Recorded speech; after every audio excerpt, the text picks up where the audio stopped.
Hello everyone, thank you for joining me. You may know this month is meant to be kind of quiet for content in the game itself, so I'll probably just be making a few filler videos with the Pathfinders quest, depending on what information comes out, what leaks we get. Also, don't forget today is the last day for the Arenas Flash event. Our next one's not going to be too exciting, it's just crafting and battle pass points, so make sure you get the Eva 8, Watson and Bloodhound skins while you still can. Today I wanted to look at the first chapter of Pathfinder's quest, which is Hey Shay. Pathfinder's first clue for his creator is, I think it's pronounced Chevrex. That company is the same company that has made Lifeline's dock. So AJ Shay is 24 years old and, as you probably know, is from Samathi. Lifeline is the child of a wealthy war profiteers.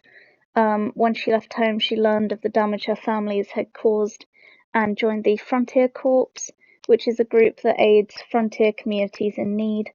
The reason she joined the Apex Games was to use her earnings to help the Frontier Corps do what they do. Lifeline's family owns the Chevre Inc. Incorporated. That's why Doc was made there. Lifeline did research on the wars in an attempt to understand what her parents were sort of really doing, because they helped both sides in all the wars that they could. So she was just trying to understand why they were doing what they were doing, but it didn't really go to plan. Again, if you want to get this book, it's highly recommended. I just wanted to read a little bit from what was going on, just so you kind of understand as well.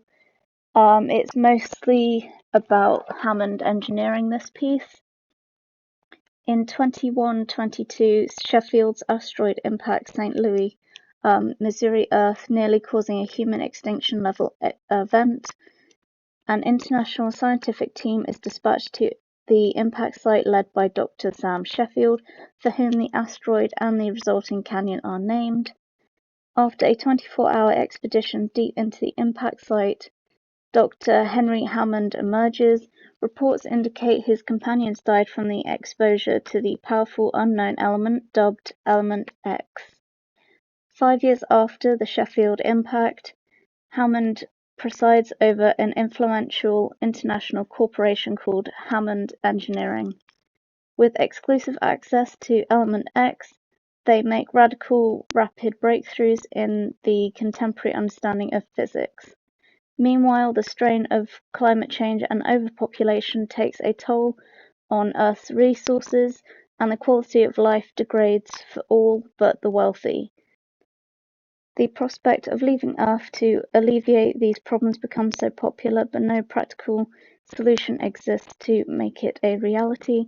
Equipped with privileged scientific insights, Hammond sees the opportunity to pioneer new advances in interstellar colonization, communications, and commercialization. In 2187, Hammond Engineering unveils the first operational interstellar jump drive, which allows spacecraft to cross vast distances, velocities approaching light speed. In first jump drive expedition uncovers habitable planets in nearby star systems. Today these are known as core systems. The IMC, the Interstellar Manufacturing Corporation, this was created by Hammond Engineering by buying out multiple companies and merging them to take out any competition they may have. This happened during 2192 and 2292. From 2292 to 2442, the resources were getting short and freelance explorers were getting employed to go out and find new resources that can be used. During this time, they found the frontier planets, which they also found were habitable. The IMC invested in these planets and sent out ships to establish new routes and create outposts. Also during this time, Hammond Robotics created semi-autonomous farming equipment, which is later known as the Titans that we know today.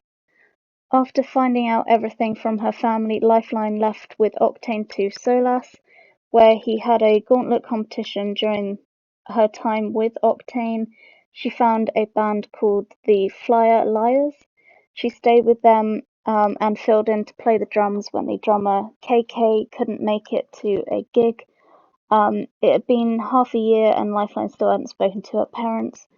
But then the band were actually booked onto Samantha for a relief fundraiser, which was actually made by the Frontier Corp that she works for. So when she went home, she finally spoke to them and just sort of said she doesn't want anything to do with their money and kind of what the company does anymore. Again, as I said, like, it's totally worth getting this book, and I'm really looking forward to reading through the rest of the chapters with you. I hope this gives you a good insight to Lifeline's background, and again, like, yeah, it covers all of the different wars that happened during that period. So it's definitely worth looking into. As always, guys, stay safe, and I will see you in the next one.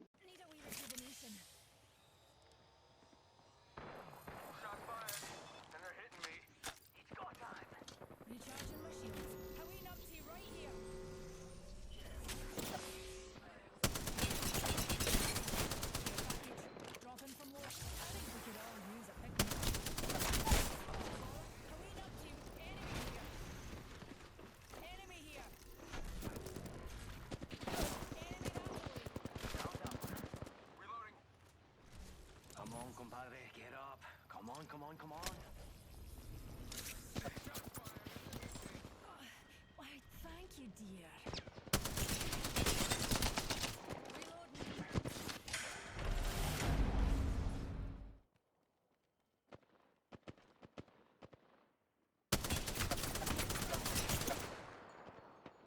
An untouched extra compartment. Being shot at.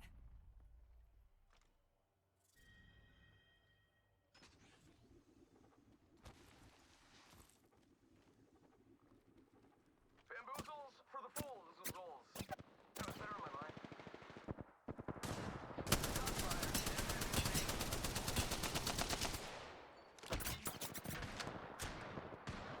Reloading. Giving my shield to recharge.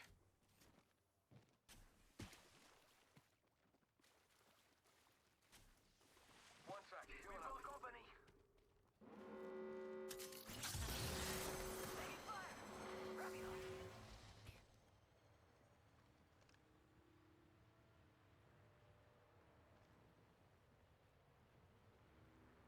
This way, you can?